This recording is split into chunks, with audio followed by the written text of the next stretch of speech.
Неге осы жаз болған кезде үйдің кірекені даланың шашылып, үйдің тірліктері көбейіп, одан қалса ремонт істейтін жерлері көріп, құлаған жерлері көрінеді екен. Именно неге сол жазда көрінеді екен деймін да. Азақ өзі біз жаз болса болды, өз-өзімізді ұстай алмай кетеміз ғой, ремонт жасайтын жерлерді көріп. Қазақтарда бірінші рет жаз басталса кілем жуылады ғой. Менде скоро кілем жуылу сезоны басталайын деп тұр. Өйткені күн уже ыстық болып кетті. Реально кәдімгідей ауа жоқтай ыстық болып кетті. Қыста қатты суық болса, жазда бірақ қатты ыстық болады деген белгі білдіреді дейтін еді ғой. Бірақ негізі биылғы қыс қатты болды десем болады, иә. Сіздер бәр жақта сондай болған сияқты. Сондықтан биылғы жазда өте қатты ыстық болатын сияқты. Өйткені жаз әлі басталған жоқ. Уже 1-2 күннің ішінде осындай ыстық болып кетіп, ауа жоқ болып кетті ғой кәдімгідей. Бүгінгі солай күніміз әдеттегідей үйден жинау, даланың тірліктерімен істеу. Негізі даланың тірліктері көбейіп баратыр күннен күнге.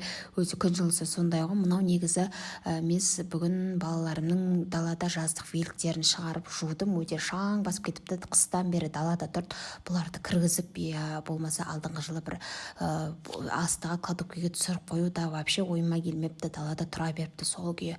Сол бүгін аяқтарын түзетіп, далаға жуып, солайынан отырған кезде күйеуім звондап, бүгін аяқ асты тауға барамыз деп звондады. Мә, ойбай деп қуанып кеткенсің ғой. Бүгін негізі ондай план болған жоқ. Негізі бүгін үйлердің терезелерін жуу, сондай тірліктерді істеймін деп едім. Аяқ астынан үйдің өзімнің пландарым өзгеріп кетіп, солай аяқ асты тауға шығып кеттік. Негізі үйден 3-те шығып кетеміз дегенбіз ғой. Сөйтіп барам дегенше әйтеуір 5-те бардық қой. Не керек, өйтіп біздің енді шығамыз дегенше, 2 баламен шығамыз дегенше, мына жерде гүлімнің настроениясы күшті. Енді аяқ асты фонтаным баратқан же. Енді сағат 5 болса да күйеуім айтады, фонтаным барған отырыс күшті болады, қайта аяқ астынан барған деп ше. Мен алдап баратыр ғой ше. Күшті болады, қазір күшті отырып қайтайық, үйде болсақ десейміз, 1-2 сағат болса да көңілімізді көтеріп қайтайық деп. Бірақ күшті, әдемі отырыс, көтеріңкі көңілге сыйлап, өзімізді настроениемізді көтеріп, осындай әдемі настроениемен үйге қайттық. Қыздар, мен сіздерге күшті бірдеңе айтайыншы дейсің. Мен прикинь, балаларым өсіп қалыпты, Аллаға шүкір. Бір каждый отырыс сайын 2 балалармен барсам, ананы ұстап бересем, мынаны ұстап, бері кел, құрттың, жүр деп ше. Ал бүгін спокойно отырып келдім. Қызым өзімен өзі жүрді, балам өзімен өзі ойнады. Сөйтіп жаңа кешкісін қайтып келе жатырып айтамыз ғой, кәдімгідей балаларымыз өсіп қалыпты деп ше. Жылда бір жерге баратын болсақ, уже жылап қайтатын едік. Енді шықпаймыз баламен деп ше. Бірақ кәдімгідей есейіп, ер жетіп қалғанын бүгін түсіндік. Солай бүгін енді әдеттегідей қанша шаршап, қанша жұмыс жаттығу жасағым келмесе де, бірақ сіздерге отчет бергім керек деп, сонымен балаларды ұйықтатып, сағат түнгі 2 болса да түнгі жаттығуымды жасадым.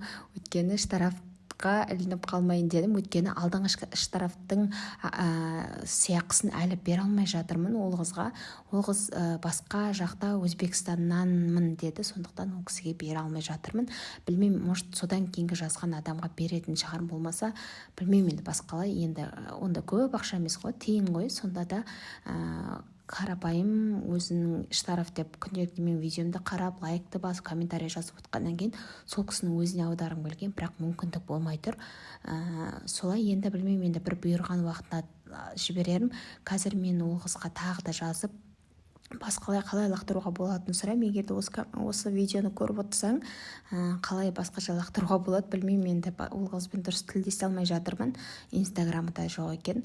Солай бүгін шаршап тұрсам да сіздерге видео салуым керек, мен видеоны қалдырмауым керек деп, сағат 2 болса да сіздерге видео салып отырмын. Сондықтан лайктарыңызды басып, комментарийларыңызды жазып, маған тіркеліп кетуді ұмытпаңыздар.